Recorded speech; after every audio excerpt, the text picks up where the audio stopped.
गव्हाच्या खारवड्या पापड्या बनवल्यात आम्ही. तुम्ही पण बनवा. बाजरी गव्हाचा कोंडा ते सगळं टाकलं आणि हे केलं खारवड्या. चला बनवूया.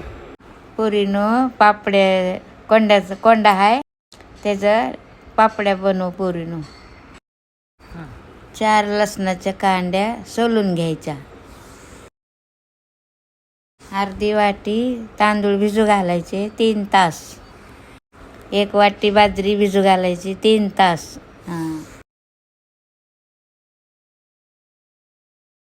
भिजवून छान होते. असं करा तुम्ही पण सगळ्यांनी बघून. मैत्रिणींनो, आजींनी सांगितल्याप्रमाणे हा गव्हाचा कोंडा आहे, ज्याच्या आपण कुरडया केला होता. त्याचा लेफ्ट ओव्हर जो कोंडा होता त्याचीच ही रेसिपी आहे, पौष्टिक अशी. भिजवलेलं ताटलीमध्ये काढून घेतलेलं आहे. बाजरीचं रव्यासारखं करायचं वाटून. लय रवा काढायचा, थोडा मोठा मोठा करायचा रवा. 1 वाटी पोहे भिजू घालायचे.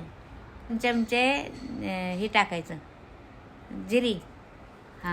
जाड सगळं मिळून पेस्ट करायची, थोडं जाड. आता यात 1 वाटी भिजवलेले पोहे, जिरे 2 चमचे, लसूणाच्या 4 कांड्या आणि भिजवलेली बाजरी, भिजवलेले तांदूळ हे सगळं टाकलेलं आहे आणि जाडसर वाटायला लावलेलं आहे मला थोडंसं पाणी टाकून. तर ते मी आता करत आहे, जाडसर वाटत आहे. बारीक केलेलं कढईत टाका जायला. त्याच्यात पाणी पण टाका शिजायला.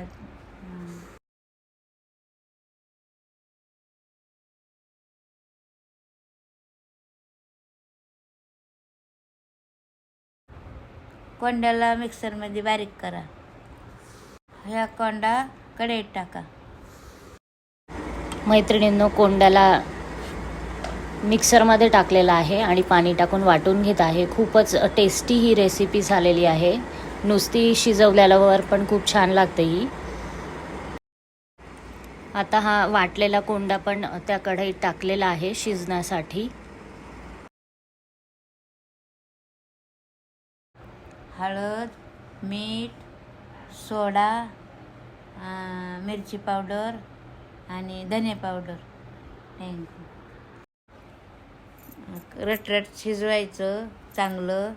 कलर बदलायचा. चांगलं शिजल्यावर चांगलं बी राहतं आणि पिठळ लागत नाही आणि तुकडे पडत नाही. आता यात मी हळद, मीठ आणि धणे पावडर आणि थोडा हिंग टाकलेला आहे. आता छान मिक्स करून घेतलेलं आहे. आता तिखट टाकत आहे. तिखट तुमच्या अंदाजाने टाका, तुम्ही किती तिखट खाता ते. पण ही डिश खूपच टेस्टी होते.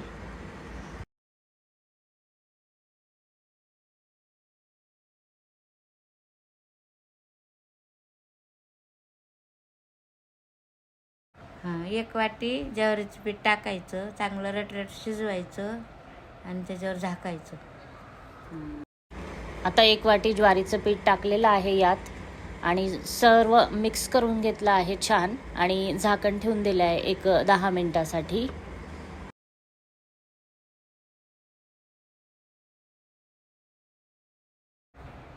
कोंड्यातलं पाणी टाकून देतात. जेव्हा मी कोंडा दळला तो बराच होता, कारण 2 किलो गहू आपण त्याचे कुरडया केल्या होत्या. तर त्याच्यातलं जे दळलं त्याच्यात प्रत्येक याच्यात पाणी टाकलं. मग खूप पाणी नको व्हायला म्हणून आधी थोडंसंच टाकलं होतं, परंतु आजी म्हणतात की हे पाणी पीत असतं, म्हणून जे पण उरलेलं पाणी होतं कोंडा दळलेलं तेही आता टाकून दिलेलं आहे. पातळ झालं तरी चालतं, पण शिजलं व्यवस्थित पाहिजे म्हणून पाणी यात टाकण्यात आलेलं आहे. कलर खूप सुंदर आलेला आहे. आता छोटे 2 चमचे सोडा टाकलेला आहे मी इथे. रंग टॉपमध्ये झालाय करू. चांगलं शिजलं ना हाताला लागत नाही. पाण्याचा हात लावला नाही तर पीठ लागतं. पाण्याचा हात लावून जेव्हा आपण पिठाला हात लावतो आणि ते आपल्या हाताला चिकटत नाही, तेव्हा समजावं की शिजलेलं आहे.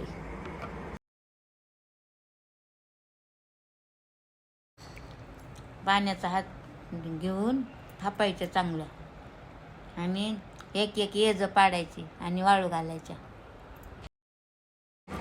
याप्रमाणे पाण्यात हात बुडवून आपण गोल करून घेतले आहेत आणि थापून घेतले आहे. बारीक थापायचे, छान लागतात. खूप गरमला हात लावू नका, थोडं गार होऊ द्या कोमट आणि मगच करा. आणि कडकडीत उन्हात वाळवा आणि तळून खा, छान लागतात.